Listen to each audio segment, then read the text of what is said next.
Hey friends, welcome back to Mimi's Mixed Bag. Today I am participating in the beloved Goodwill Challenge. It is fall of 2021. You are to spend $5 on something already made, a project to do, whatever you want to find to decorate your home this season.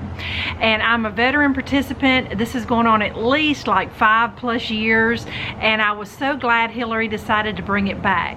So a shout out to Hilary from my old world home for hosting this challenge. Now, I had spent about $3.50. I went to my Goodwill outlet bin store where you dig through the bins. It's on the other side of town for me, but I totally scored a set of vintage embroidery prints. And let me show you what I've got here.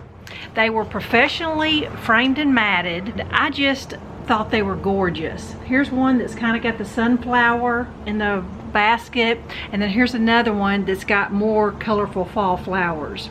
But they were framed at a place called Fred's Little Gallery in Jasper, Alabama, which isn't but a few hours from here. The more I looked at them, I just thought, you know, I do not need to disturb the framing, and the gold frame is just very subtle, and they're not gaudy or anything, and just the more I looked at them, the more I just fell in love.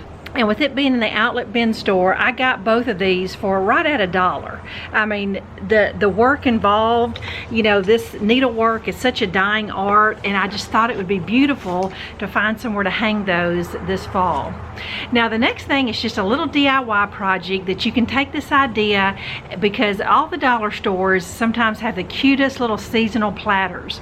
Well, I picked this up at the regular Goodwill. I paid $1.99 for it. It's kind of got a glare to it, but what I loved about it was the turquoise and the brown turkey, and I just thought it was the prettiest platter, and it would be so pretty as the center of a wreath for my door in November. Now, to help make my wreath, I picked up a 59-cent cloth napkin, so I have like $1.60 tied up in the platter and the cloth napkin. So the $1.50 that I have left will just offset the cost of some ribbon and floral that I have to finish out the wreath.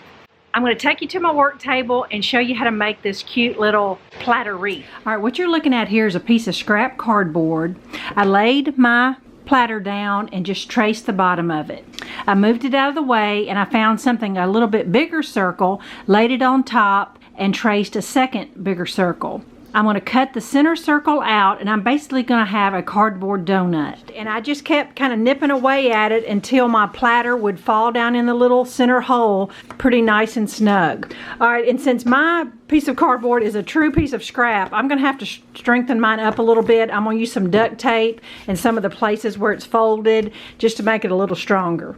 After I do that, I'm going to brush the top with some Elmer's glue, Mod Podge, any kind of glue you have.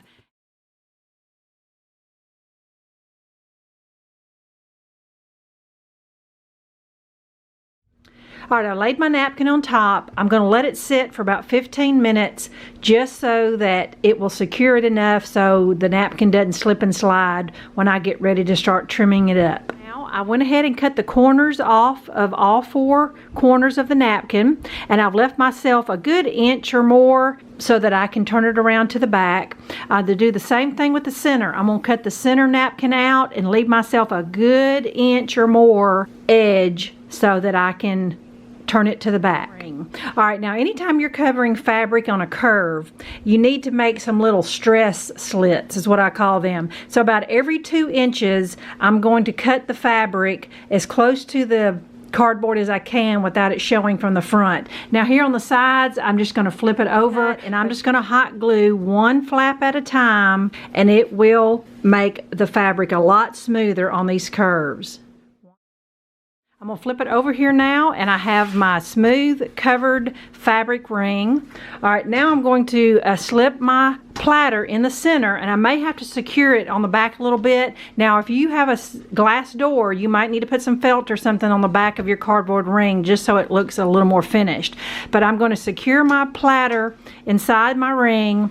I'm going to add a bow and a little floral and greenery and then hang it up and show you what it looks like. The front room of my house is a little dining area, and I brought over my little faux fireplace that I love, and right above it I have hung a few things.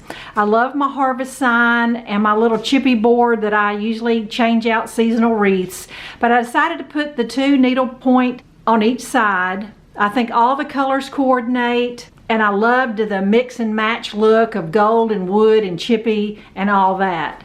I'm real happy with it and just love these needlework pictures. So let's go to my front door and let me show you what else I've got. Much better lighting over here. But for those of you that are new here, I recently bought my daughter's house, and she has painted the front door this pretty blue color, and it just really sets off this turkey platter. Like I said earlier, that's what drew me to this platter, was the pretty blue color. But I just added some blue ribbon that I had from Christmas time and some greenery and some Dollar Tree cattails and some odds and ends. I don't think anyone would ever know this was a $2 thrifted platter and a piece of scrap cardboard. I think I failed to mention this is super light. I just hot glued the tab of a Coke can on the back and it holds it perfectly. Be sure and check out the other participants in the playlist below, and I'll be back next week. Bye-bye.